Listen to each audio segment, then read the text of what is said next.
Hello, my sewing friends. This is Friday Sews, and I am Jen. And Friday Sews is when we talk about sewing and life. And if you want to hear a lot of people do it, just click on the hashtag, and it will take you to all kinds of people who do it. And while you're down there, don't forget to subscribe to this channel so you don't miss any of mine. Let's get right into the sewing because there was a ton of it that I got done that I want to tell you about. And really, that's why we're here, aren't we? For the sewing. Well, I will start with a couple of things that I finished. The first being Simplicity 8070. This is from 1998. There are also some other similar patterns that are in the Big Four catalog right now that you can probably get your hands on. But I had this for so long. It sat on my dress form, or it hung on my dress form. It sat in a bin with other things that were unfinished. And the problem was it didn't fit. So I had to make it fit, take it in actually through the armholes. And then also the hem was giving me fits because it was longer than I wanted, but it has this drape like a sarong. And I didn't know how to handle that, with regard to how to shorten the hem because I would have to shorten the sarong. It just was all kinds of things I had to figure out. And I finally thought, no, I'm going to finish that. I need to finish that. And man, did I want to go on to something else so much. And I made myself stop and go, okay, no, you have to finish that. It won't take you very long. Just do it. And I did. Yay. So now I have a beautiful blue dress. This is the color of blue that I love. Love, love, love, love, love. I don't know what color you call it, maybe peacock blue, but it's gorgeous. And the fabric is a rayon challis from Minerva. It is a very nice dress. One of the problems I had with it was that the sarong blended right in. And I thought, I really want that to stand out. It's a nice feature of the dress. And then I thought, no, you know what? The more I looked at it, the more I thought, it's fine. You really do have to get to that point, don't you? Yeah. So I finished that this week. And then I finished Burda. Let's see, what is this? 7696. And I cannot, for the life of me, find the pattern envelope. I can only find this, the insides of the pattern, like the tissue and the instruction sheet. Very cute top. Very, very cute. I have it right here. And I had to fiddle with it because it's one of those sheared on this side and then it comes down here and it's got a little like a little loop that you put on there. And I had to move that around and fiddle and pull down and just how you have to fuss with things. Anyway, I got it done and it's a really cute top. And in the end, I was standing in front of the mirror and I thought, why do I fuss this much? It's fine. You move when you wear things. It's fine. It's just fine. That's hard for me. I'm a perfectionist. But one thing I will tell you about this top is that it has, and I'll tell you the same thing applies to the dress that I just finished. It has an all-in-one kind of neckline and armhole facing. So it's like one piece that comes down to about here. And the easiest way to deal with that is to use the burrito method. The burrito method is genius.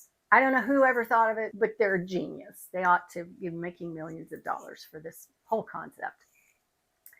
I've illustrated how to do it in a video about making a little girl's dress. I show you how to do it, and that video is going to be up here, and I'll link it down below. And down below, I'll put a timestamp on it so that you'll know exactly where it is. But you know what? Oh my gosh, it's a total game changer. Once you learn how to do it, you won't do it things like that any other way. Enclosed seams where you have to sew two things together and there's no way for you to do it. So anyway, that made it very easy. And this is a knit that I got. I think this may have even been a Walmart bundle. Either that or I don't know where I got this, but I didn't have very much of it. And that was perfect for that top. So I had set that aside to do in a project bag. And I thought, that's getting done. And you know what? I made it, tried it on, set it down. Then I told myself, Jen, you are going to have to finish that before you move on to something else. So I did, and I didn't want to, but I did it anyway. So good for you, Jen. Good for you for doing that. The big star of the show this week was a pair of culottes that I made from Simplicity 9656. This pattern is from 1990.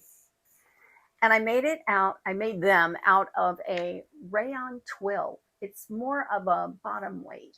It's not heavy fabric, but it's that beautiful rayon that you can use for a skirt, and it will just hang just gorgeous. You could probably use it for a dress, but it's a little heavier, and it is a twill weave. And oh my gosh, that fabric, I may have gotten that at Joann's, and it may have some tencel or lyocell in it, or it may be made of that. I don't know. It's some like cellulose fabric. But oh my gosh. What I wanted was a pair of culottes that would look like a skirt. And so I saw this pattern in, all my patterns. I'm flipping through and thinking, where can I find? I knew I had this pattern. And it's funny when you know you want something specific, you can usually think back and go, I know I saw something like that in my patterns. So I did. I looked through, here it was. And it could not have been easier.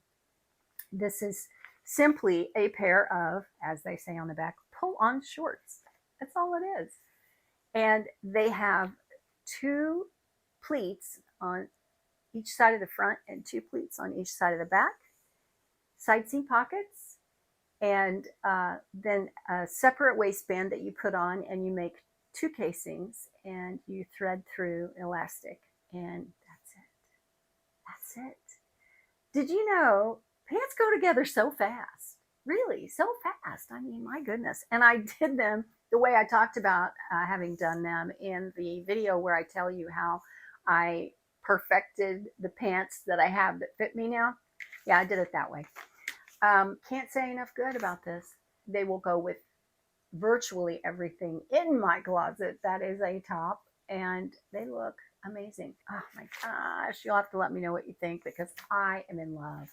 And the last thing I worked on was Butterick 6026. This is a little blouse that I made probably 10 years ago, and I love it. I love the way it fits. I love just the look of it, the little details. You have pin tucks coming out like sunbursts here and from the collar area. It does have a collar with a collar stand. And so what I did was I used one of those shirts that I thrifted last week, and I made use of the front, the button up front, and the hem. And then I went ahead with this pattern, and I just figured it all out, and I put it on, and it was too small.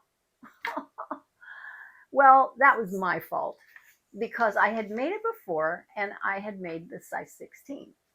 I should have trusted myself, but I didn't. I did the math, and I thought, oh, I think a 14 will fit. And no, it was almost to the point where I couldn't button it in the front. I thought, oh my gosh, what am I going to do?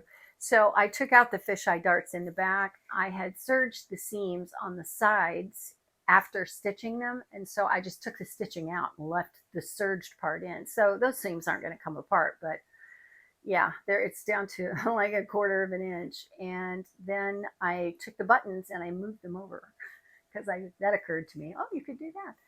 So I did. And so I can get it on now, and it is more comfortable. But here's what I'm going to do. I'm going to get another pink shirt somewhere. I will go thrift one.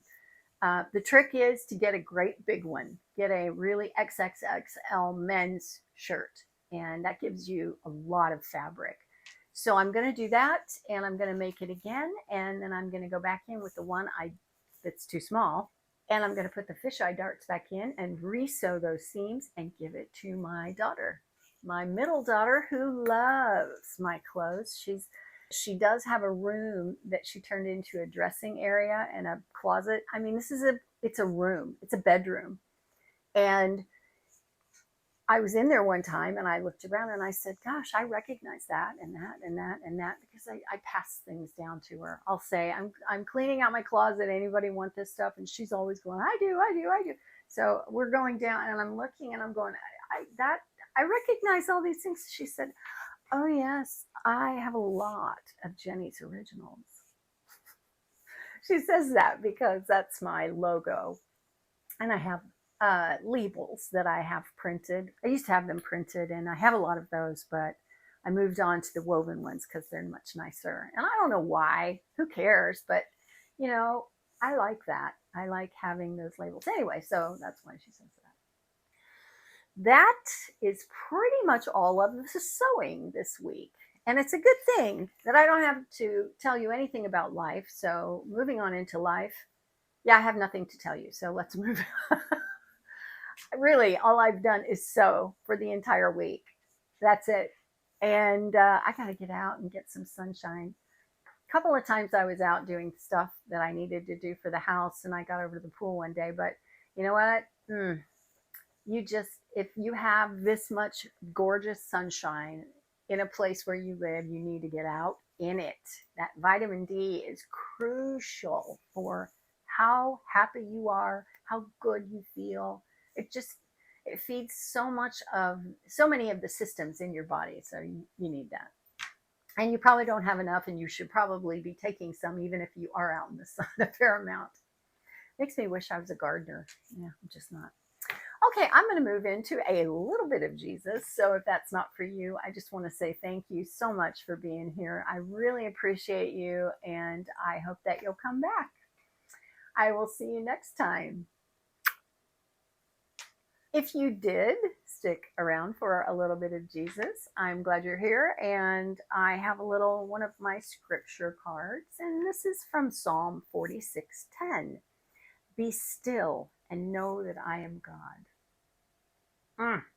Let me read it to you from the Message, because that's put in such a way that I think it's, well, you talk about contemporary language. It says, step out of the traffic. Take a long, loving look at me, your high God, above politics, above everything. Wow. That tells me what to do. This also tells me what to do, but in a more ambiguous way. Like, be still and know that He is God. How do you do that? Do you sit down through the day or at some point in a day and go, just going to be still? It reminds me of when I would get so hot as a little kid. I'd be playing outside, and I'd come in and flop down on the couch. I'm so hot, Mom. I'm so hot. And she'd say, just sit there for a minute. You'll be all right. And you know what? She was right. If I would just be still. We need to take time to do that this week. Just quiet our hearts. Listen. Even if it's just to the birds outside, or music, or nothing. Get up early enough to watch the sun come up. Watch as the sun goes down. Just take it in. Just take it in. Be still. Because when you are still like that, you will know that He is God. I will leave you with that this week. Let me know in the comments if you do that through the course of a day, or if you plan to do it, or if you do it all the time. Let me know. Okay. Thank you so much for watching. I'm so glad you're here. I just cannot say enough how much I really do love you. And I pray for you. And I guess that's it for now. I will see you next time. And thank you so much for watching. It's so good to be with you.